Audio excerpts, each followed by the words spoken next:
আসসালামু আলাইকুম রহমতুল্লাহি ওবরকাতুহ। সম্মানিত দর্শক, ত্রয়োদশ অর্থাৎ ১৩তম জাতীয় সংসদ নির্বাচনের পর একেবারে ভালোয় সবকিছু হয়ে গেছে। জাতীয় সংসদের যারা সদস্য তারা শপথ গ্রহণ করেছেন, তারপর সংসদ বসেছে, তড়ি ঘড়ি করে সংসদের যে সংসদীয় কমিটিগুলো সেগুলো হয়ে গেছে, অধিবেশনগুলো চলছে। বেশ কয়েকবার বেশ উত্তেজনাপূর্ণ বিতর্ক হয়েছে সংসদে। মন্ত্রী পরিষদ গঠিত হয়েছে, বিশাল মন্ত্রী পরিষদ, নজিরবিহীন। এত বড় মন্ত্রী পরিষদ বাংলাদেশে হয়নি। এরপর আবার পূর্ণমন্ত্রী, প্রতিমন্ত্রীর পদমর্যাদায় অসংখ্য অনেকগুলো উপদেষ্টা নিয়োগ লাভ করেছেন। এখানে অসংখ্য বললাম এই কারণে যে যারা হয়েছেন তারা এই সমাজের গুরুত্বপূর্ণ কেউ নন। আর তারা কি কারণে হয়েছে, কতজন হয়েছে, এটা নিয়ে জনগণের কোনো আগ্রহ নেই, মাথা ব্যথা নেই। এজন্য এটাকে অসংখ্য বললাম। যখন সংখ্যা নির্ধারণ করা যায় তখন মনে হয় যে এগুলো প্রয়োজন ১, ২, ৩, ৪। কিন্তু যখন একটা যাকে বলা হয় গ্রুপ থাকে, সেটা মানুষ হোক বা অন্য কোনো প্রাণী হোক, আপনি যখন সেগুলোর সংখ্যা নিয়ে মাথা ব্যথার আপনার কোনো কারণ নেই। ১০ জন থাকলেও আপনার কিছু আসে যায় না, ৩ জন থাকলেও আসে যায় না, বা ৩,০০০ থাকলেও আসে যায় না। এক্ষেত্রে বলা হয় অসংখ্য। যেখানে সংখ্যা নেই সেখানে গুরুত্ব নেই। কাজেই কতজন মন্ত্রী হয়েছেন আর কতজন উপদেষ্টা হয়েছেন এটা নিয়ে জনগণের কোনো মাথা ব্যথা নেই। এবং একজন মন্ত্রী এ পর্যন্ত প্রেস তৈরি করতে পারেনি এবং জনগণের সামনে তারা আশা এবং আকাঙ্ক্ষার প্রতীক, ভালোবাসার বিমূর্ত প্রতীক রূপে কেউ প্রতিষ্ঠিত হতে পারেননি।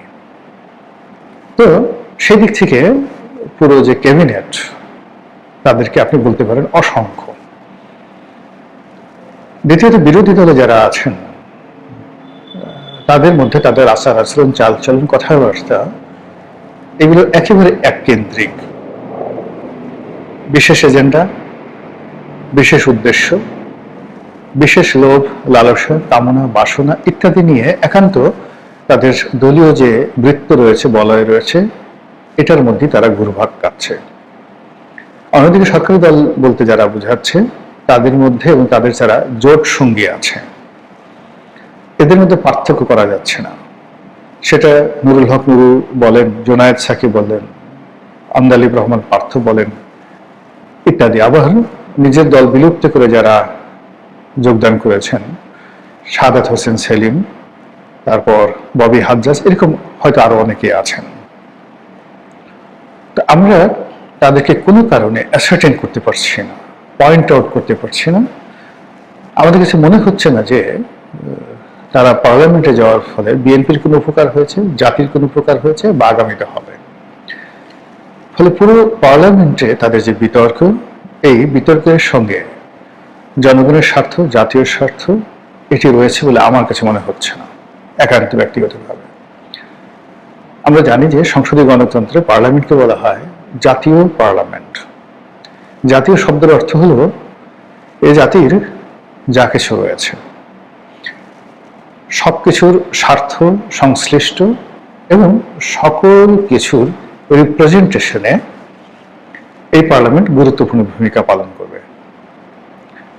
এই পার্লামেন্টের মধ্যে বাংলাদেশের যে শুয়োরগুলো আছে, কুকুরগুলো আছে, কেঁচোগুলো আছে, সাপ, রয়্যাল বেঙ্গল টাইগার, আকাশের যে বায়ুমণ্ডল, নক্ষত্রমণ্ডলী অতদূর আমাদের যাওয়ার দরকার নেই। বায়ুমণ্ডল, পাহাড় পর্বত, ধর্মরাজি থেকে শুরু করে মানুষের দেহ, মন, মানসিকতা, চিন্তা, চেতনা, সমাজ, সব কিছু, এই জাতি, একটা জাতি গঠন করতে যা যা লাগে, জাতি গঠন করতে কচু গাছ লাগে, কচুর লতি লাগে, জাতি গঠন করতে এমনকি এই ড্রেন লাগে, ড্রেন, ময়লা লাগে, আবর্জনা লাগে। সকল ব্যাপারে একটা সুষ্ঠু ম্যানেজমেন্ট, একটা উন্নয়ন এবং সভ্যতার স্তরে এক স্তর থেকে আর এক স্তরে পদার্পণ করার জন্য এই জাতীয় সংসদের যারা কর্তা ব্যক্তি রয়েছেন তারা কাজ করবেন। এজন্যই এটা জাতীয় সংসদ, জনগণের সংসদ, প্রকৃতি এবং পরিবেশের সংসদ, মানুষের সংসদ। কিন্তু এই যে 1.5 মাস হয়ে গেল এই সংসদে যে কথা, সেই কথায় একটি বারের জন্য ডিজেলের সমস্যা নিয়ে কি হচ্ছে? কৃষক নির্ঘুম রজনী কাটাচ্ছে। ডিজেল নেওয়ার জন্য অনেক কৃষক পেট্রোল পাম্পে এসে বসে জ্ঞান হারিয়ে ফেলছেন। তরমুজ খেতে হাজার হাজার নয়, লক্ষ লক্ষ তরমুজ পচে যাচ্ছে। ওগুলো যে সেই বিভিন্ন অঞ্চল থেকে এনে পরিবহন করে ঢাকাতে এনে বিক্রি করবে, পরিবহন পাওয়া যাচ্ছে না। ফলে কি হলো, এই রমজান মাসে যখন প্রবলেম ছিল না, যে তরমুজের কেজি ঢাকাতে ছিল ধরুন 70 থেকে 80 টাকা ভোক্তা পর্যায়ে, এখন খেতে গিয়ে দেখেন এই তরমুজ 10 টাকা কেজিতে পাওয়া যাচ্ছে কিনা এবং ওখানে কেউ কিনছে কিনা। এইভাবে একটি ফসল মার খাচ্ছে এবং সামনে যে ফসলের সঙ্গে বৃষ্টি জড়িত, সেচ জড়িত, ডিজেল জড়িত, পাম্প জড়িত, সেচ জড়িত, সেই সবগুলোতে সর্বনাশ হয়ে যাচ্ছে। জাতীয় সংসদে এটা নিয়ে কেউ কোনো কথা বলছে না। কেবলমাত্র একটা গুরুত্বপূর্ণ বিষয় নিয়ে স্বাস্থ্যমন্ত্রী কথা বলছেন, সেটা হলো হাম। এবং তিনি সংসদে কথা বলছেন যতটা, তার চেয়ে বাইরে কথা বলছেন এবং উই আর হ্যাপি। স্বাস্থ্যমন্ত্রীর ব্যাপারে আমরা হ্যাপি। এর বাইরে বিভিন্ন মন্ত্রী এবং সংশ্লিষ্ট সেই মন্ত্রণালয়ের সঙ্গে স্বার্থ সংশ্লিষ্ট বিরোধী দলের যারা কর্তা ব্যক্তি, তারা যে সকল কথা বলছে সে সকল কথাবার্তা মনে হচ্ছে যে জুলাই সনদ এবং সংবিধান সংশোধন, আওয়ামী লীগ নিষিদ্ধ করা, তারপর তত্ত্বাবধায়ক সরকারের আমলে নয়, ঠিক এই অন্তর্বর্তীকালীন সরকারের আমলে মাজদার হোসেন মামলার যে অন্তর্নিহিত তাৎপর্য অনুযায়ী সরকারি নির্বাহী বিভাগ থেকে বিচার বিভাগকে আলাদা করার জন্য যে দাবি ছিল, বোথ বার অ্যান্ড বেঞ্চ, উকিল এবং যারা বিচারক সকলের যে দাবি ছিল, সে দাবি হলো বিচার বিভাগ পৃথকীকরণ হবে, সুপ্রিম কোর্টের অধীন থাকবে, আলাদা একটা সেক্রেটারিয়েট থাকবে। এবং এই কাজটি আসিফ নজরুল সাহেবরা করে গেছেন প্রশংসার দাবি খুব অল্পতম সময়ে। এবং এই কাজ করার জন্য যে সরকারি সিদ্ধান্ত অন্তর্বর্তীকালীন সরকার খুব স্বল্পতম সময় নিয়েছিল, এখন নতুন সরকার এসে এটা মানে আবার সেই শেখ হাসিনার জমানাতে, সাবেক জমানাতে ফিরে নেওয়া যাওয়া হয়েছে। তো এই যে কাজগুলো হচ্ছে, সেই কাজের ফলে এই জাতীয় সংসদকে মনে হচ্ছে বিএনপির সংসদ। যারা ক্ষমতাধর তাদেরকে মনে হচ্ছে এটা জাতীয় সংসদ না, এটা বিএনপির সংসদ।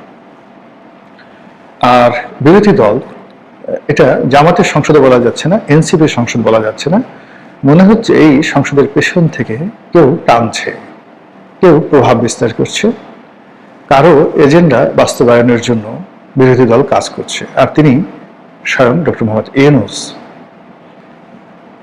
এভাবেই আমার কাছে মনে হচ্ছে। ফলে এখনো পর্যন্ত সংসদের কর্মকাণ্ডে কোনো রকম গতিশীলতা আসেনি।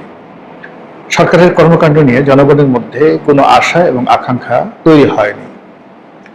মানুষ যার যার অবস্থানে এতটা ব্যস্ত, এতটা অসহায়, প্রবল বেগে যেভাবে দৌড়াচ্ছে এবং যেভাবে একটার পর একটা সমস্যা হুমড়ি খেয়ে এসে পড়ছে, মানুষ দিক বিদিক কাণ্ডজ্ঞানহীন হয়ে কেবলই ছুটছে।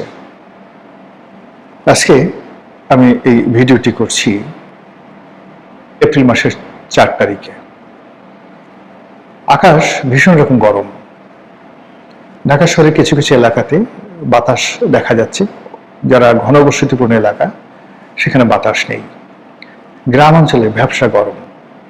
ঢাকাতে ইলেকট্রিসিটি তুলনামূলকভাবে ভালো আছে, গ্রাম অঞ্চলে ইলেকট্রিসিটি নিয়ে মারাত্মকভাবে সমস্যা হচ্ছে। তার সঙ্গে পরিবহন সমস্যা। যে মানুষ দৌড়দৌড়ি করতো রিজিকের জন্য, অফিসে যাতায়াত করত, সে মানুষ শুধুমাত্র পেট্রোলের ভয়ে, পেট্রোল কিনতে হবে এই জন্য সে ঘর থেকে বেরোচ্ছে না। যার জীবনযাত্রা এয়ার কন্ডিশন, গাড়ি, বাড়ি এগুলোতে মোটামুটি যে অভ্যস্ত হয়ে গেছে, সে মানুষটি পাবলিক বাসে করে তার যদি চাহিদা না থাকে সে কোনো অবস্থাতে ঘর থেকে এই প্রচন্ড গরমের মধ্যে বের হচ্ছে না। ফলে ধরুন একজন ইন্ডাস্ট্রিয়ালিস্ট, তিনি যদি তার শিল্প কলকারখানাতে যেতেন, বসতেন, তার ডেইলি হয়তো কারো 5 লাখ, কারো 10 লাখ, কারো 1 কোটি টাকা অতিরিক্ত আয় হতো, ট্রানজাকশন হতো। আর সে এখন ঘরে বসে যে হুকুম দিচ্ছে, হাকাম দিচ্ছে, যেহেতু তার সমস্যা নেই, কিন্তু তার শিল্প প্রতিষ্ঠান, ব্যবসা প্রতিষ্ঠান সবকিছু এই ডিজেলের জন্য মানে রীতিমতো হাহাকার করছে। এই অবস্থায় কতদিন চলে বলা যাচ্ছে না। আর এরই মধ্যে মার্কিন ডিপ স্টেটের যারা এজেন্ট রয়েছে, তারা এখনো পর্যন্ত বাংলাদেশের জন্য আমেরিকা কতটা গুরুত্বপূর্ণ, আমেরিকা থেকে কিভাবে এলএনজি আসছে, তারপর কিভাবে বাংলাদেশ থেকে রপ্তানি হচ্ছে, এই বিষয়গুলো লাইমলাইটে দেখানো হচ্ছে যে আমেরিকা ছাড়া বাংলাদেশে কোনো গত্যন্তর নেই। আর অন্যদিকে জামাতের যারা লোকজন, এনসিপির যারা লোকজন, তারা একদিকে ডক্টর মোহাম্মদ ইউনূসকে ডাকছে, অন্যদিকে তাকে ভয় দেখানো হচ্ছে, অন্যদিকে তার ভয়, ইউনূস সাহেবের ভয় দেখিয়ে সরকারকে চাপ প্রয়োগ করার চেষ্টা করা হচ্ছে। বিপরীতে বিএনপি, তারা মনে করছে যে যে কোনো মূল্যে ক্ষমতায় থাকতে হবে 2041 সাল পর্যন্ত, আরো বেশি। আর এই 41 সাল পর্যন্ত ক্ষমতায় যদি থাকতে হয়, তারেক রহমান সাহেব এবং তার পরিবারকে মানে সবার মাথার উপরে রাজ মুকুট রূপে প্রতিষ্ঠিত করতে হবে। এবং এগুলো নিয়ে সব কথা বলা যায় না, বলা উচিত নয়। এমন ন্যাকামি, এমন স্যাসলামি শব্দটি আমি সাধারণত ব্যবহার আমি এই প্রথম করলাম। আপনারা যারা দেখেন আমার যাকে বলে কন্টেন্ট, তারা বুঝতে পারেন। ভাষার ব্যাপারে আমি সাধারণত যাকে বলা হয় সতর্ক থাকি। কখনো কখনো আঞ্চলিক ভাষা বা শব্দ ব্যবহার করি কন্টেন্টকে যাকে বলা হয় উপভোগ্য করার জন্য। বরিশালের ভাষা বা ফরিদপুরের ভাষা, কথ্য ভাষা ব্যবহার করি।